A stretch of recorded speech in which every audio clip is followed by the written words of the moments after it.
صدق صاحب کہہ رہے ہیں اب 2.5 سال تقریباً ہو گئے، 3 سال ہونے والے ہیں، پرائم منسٹر آج اس بات کا اعتراف کر رہے ہیں کہ ہمیں سمجھنے میں بہت وقت لگا ہے. تو عوام کس سے شکوہ کریں کہ ملک کو تجربہ گاہ کیوں بنا دیا گیا ہے؟ کس وجہ سے ہم ایکسپیریمنٹل بیسس پہ گورنمنٹس جو ہیں وہ چلاتے ہیں؟ جی تھینک یو آسما. دیکھیے پہلی بات تو یہ ہے کہ یہ اپنے اپنے دیکھنے کا طریقہ ہے.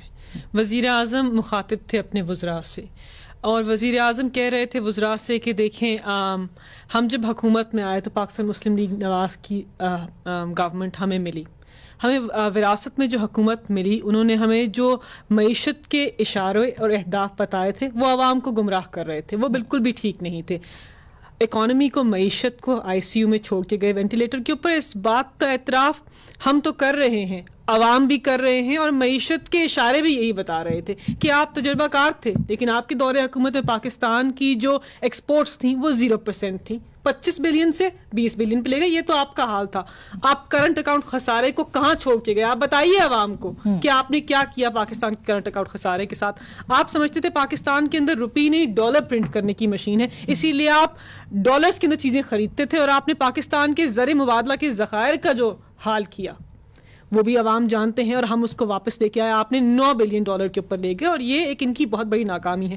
پھر آپ کے بارے میں انٹرنیشنل ادارے نے کہا، موڈیز نے جو رینک کرتا ہے معیشت کو، کہ آپ نے پاکستان کی معیشت مثبت سے منفی میں لے گئے. یہ سب اکثر مسلم لیگ نواز کے سر سہرا جاتا ہے. تو ہمیں تو یہ معیشت ملی، اور اب آپ معیشت کے اشارے دیکھ لیجئے اور موازنہ کر لیجئے کہ ہماری ایکسپورٹس کہاں ہیں، 8.6% بڑھی. آپ دیکھ لیجئے کرنٹ اکاؤنٹ خسارہ کہاں ہے، آپ زر مبادلہ کے ذخائر اور جی ڈی پی صرف اس کے اندر ایک ڈٹرمنیشن نہیں ہوتی کہ اکانومی کیسی ہے. آپ اگر دیکھیں کہ پاکستان کو کس قسم کے چیلنجز درپیش تھے. ہم حکومت میں آئے، ہم نے پاکستان کے معیشت کے اشارے ٹھیک کیے، اور کرونا کی وبا کا مقابلہ شروع ہو گیا. دنیا کی ساری معیشتیں بیٹھ گئیں، اور آئی ایم ایف کہہ رہا ہے، ورلڈ ہیلتھ آرگنائزیشن کہہ رہا ہے کہ پاکستان نے جس طریقے سے وبا سے مقابلہ کیا، لیکن لوگوں کی جان و مال اور اپنی معیشت کی حفاظت کی، اس کی کوئی نظیر نہیں ہے. لیکن وبا سے پہلے جی ڈی پی آپ نے بہت آپ کے یہاں گر گئی. خیر وہ اس کو ہم مہنگائی کی شرح بہت زر بھی، اور افراط زر کے بھی بہت سارے ریزنس ہیں. ہم اس کا اعتراف کرتے ہیں کہ ہمارے دور حکومت میں افراط زر بڑی، پر پاکستان پیپلز پارٹی کے دور حکومت میں 10% سے تجاوز کر گئی تھی. تو ہم اس کو نیچے لے کے آئے، اور روپی کے اوپر ایکسٹرنل پریشر کیوں ہے؟ اتنی بوروئنگ کس نے کی؟ کس نے پاکستان کے اوپر 30,000 ارب کے قرضے ڈالے؟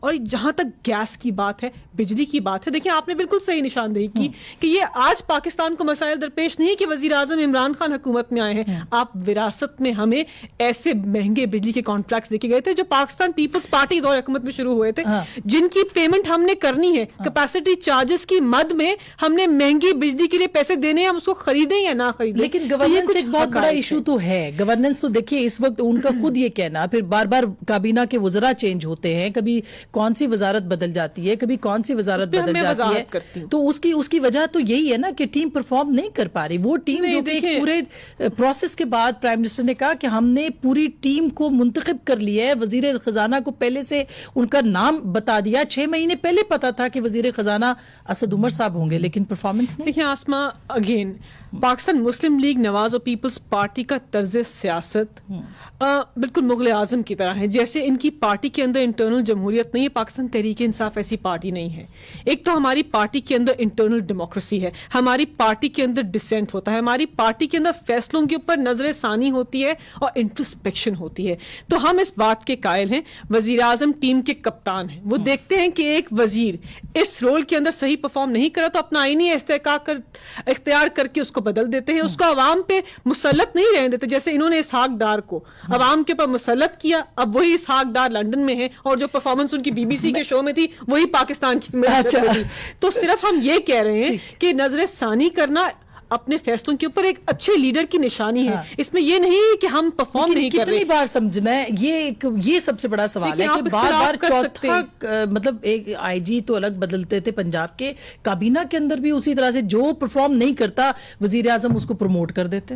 دیکھیں اس کی پروموشن ہو جاتی ہے. وزیر ریلوے سے سپریم کورٹ نے پوچھا، ان کو وزارت داخلہ مل گئی. دیکھیں وزیر اعظم کو صحیح لگا، انہوں نے ان کو وہاں لگا دیا، اور یہ ان کا استحقاق ہے. اس کو کوشچن آپ کر سکتے ہیں، لیکن نواز شریف صاحب کی یا زرداری زرعی صاحب کی اپوائنٹمنٹ تھی اس کے اوپر بھی ایک بہت بڑا سوالیہ نشان ہے اور اس پہ بھی بہت سارا تجزیہ ہوتا تھا، لیکن ہمیشہ وزیر اعظم ہی اپنی کابینہ الیکٹ کرتے ہیں، اس کو چوز کرتے ہیں، نامینیٹ کرتے ہیں، اور یہ استحقاق ان کا ہوتا ہے. اچھا جہاں تک آپ نے ایک لاسٹ بات آپ نے کہا کہ مردان کے جلسے میں مہنگائی کے خلاف تحریک تھی، بالکل بھی نہیں. آج انہوں نے مہنگائی مارچ کا نام دیا ہے اس کو. نہیں دیکھیں، اس کے اندر دو لوگ جو سیاست سے مسترد ہیں، سیاست سے باہر ہیں، عوامی نمائندے بھی نہیں ہیں، وہ پاکستان کی جمہوریت کو نقصان پہنچا رہے تھے، وہاں پہ وہ بیانیہ اپنا رہے تھے جس کی پاکستان کے عوام الناس میں تائید نہیں ہے. تو دو لوگ جو مسترد ہیں وہ بیانیہ چلا رہے تھے، یہ مہنگائی کی نہیں، اپنی سیاست کی موومنٹ تھی، اقتدار. اچھا، ان دو لوگوں کے بارے میں ہم بریک کے بعد پوچھتے ہیں، کیونکہ دونوں لوگ جو ہیں وہ اس وقت کہا جا رہا ہے کہ